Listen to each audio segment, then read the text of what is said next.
తుఫాను చుట్టూ రాజకీయాలు ముసురుకుంటున్నాయి. కేంద్ర మంత్రి ఒక్కరూ తుఫాను ప్రాంతాల్లో పర్యటించలేదని సోమిరెడ్డి విమర్శిస్తే ఏపీకి కేంద్రం విపత్తు సహాయం చేస్తోందని అన్నారు. బీజేపీ ఎంపీ జీవీఎల్ నరసింహారావు విపత్తు నిధులు ఎక్కడ ఎంత ఖర్చు చేశారో లెక్కలు చెప్పాలని ఏపీ ప్రభుత్వాన్ని జీవీఎల్ ప్రశ్నించారు. పెథాయ్ తుఫాన్తో ఏపీ వ్యాప్తంగా 60,000 ఎకరాల్లో వివిధ పంటలు దెబ్బతిన్నట్లు వ్యవసాయ మంత్రి సోమిరెడ్డి చంద్రమోహన్ రెడ్డి ప్రకటించారు.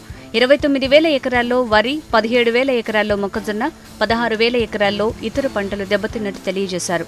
243 కోట్ల మేర రైతులు నష్టపోయినట్టు తెలిపారు. విశాఖ జిల్లాలో చలిని తట్టుకోలేకే రైతు మరణించినట్టు ఆయన తెలియజేశారు. 24,114 హెక్టర్లు అంటే 60,000 ఎకరాలు, 60,285 ఎకరాల్లో వరి, మొక్కజొన్న, అపరాలు, పత్తి, పొగాకు దెబ్బతినటం జరిగింది. ఈ పంట నష్టం వాల్యూ 115 కోట్లకి అంచనా వేశాం. కేంద్ర ప్రభుత్వంపై తీవ్ర స్థాయిలో విరుచుకుపడ్డారు సోమిరెడ్డి.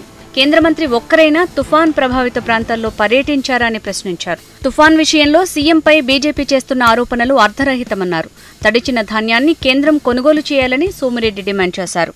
ఈ తడిచిన ధాన్యం కొనుగోలు చేసేదానికి సివిల్ సప్లైస్ కమిషనర్, ఇప్పుడు అగ్రికల్చర్ కమిషనర్, హార్టికల్చర్ అందరితో సమావేశం పెట్టాం.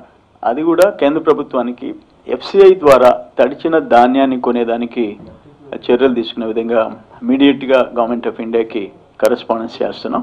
అది రాగానే ఆ తడిచిన ధాన్యం కొనుగోలుకి ఏర్పాట్లు చేస్తున్నాం.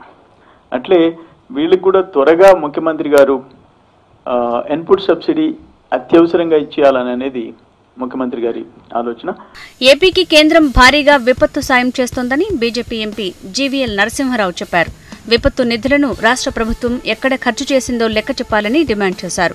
రాష్ట్రంలో పాలనను వదిలేసి సీఎం చంద్రబాబు రాజకీయాలపై దృష్టి సారిస్తున్నారని ఆరోపించారు. ఈ తప్పుడు మాటలు మాట్లాడే చంద్రబాబు నాయుడు గారు దేశ ప్రజలకి క్షమాపణ చెప్పాలి. ప్రతి రోజుకో అబద్ధం చెప్తూ ఏదో మనకు రావాల్సిన ధర మనకు రాలేదు, వేరే వాళ్ళకి ఇచ్చేస్తున్నారు అని తప్పుడు మాటలు చెప్పే టీడీపీ నాయకులు క్షమాపణ చెప్పాలి. అన్ని రాష్ట్రాలకి, అన్ని ప్రాంతాలకి ఎక్కడ విపత్తు కలిగినా ప్రజల శ్రేయస్సు కోసం నిబంధనలకు అనుగుణంగా ఆ రాష్ట్రాలకు సహాయం చేయటం జరిగింది. ఆ ధనాన్ని ఎక్కడ ఖర్చు పెట్టారో ఇంతవరకు వివరాలు చెప్పరు. మీరు దాంతో ఏ రకంగా దోపిడీలు చేశారో, దీన్ని ఎలా దారి మరల్చారో అన్న అనుమానాలు ఉన్నాయి. ఎందుకంటే అన్ని స్కీముల్లోనూ మీరు స్కాములు చేశారు.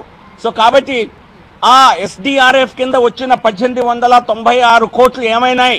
పార్టీలు తుఫాన్పై రాజకీయాలు మాని కేంద్రం, రాష్ట్రం సహాయం చేసి ఆదుకోవాలని రైతన్నలు కోరుతున్నారు.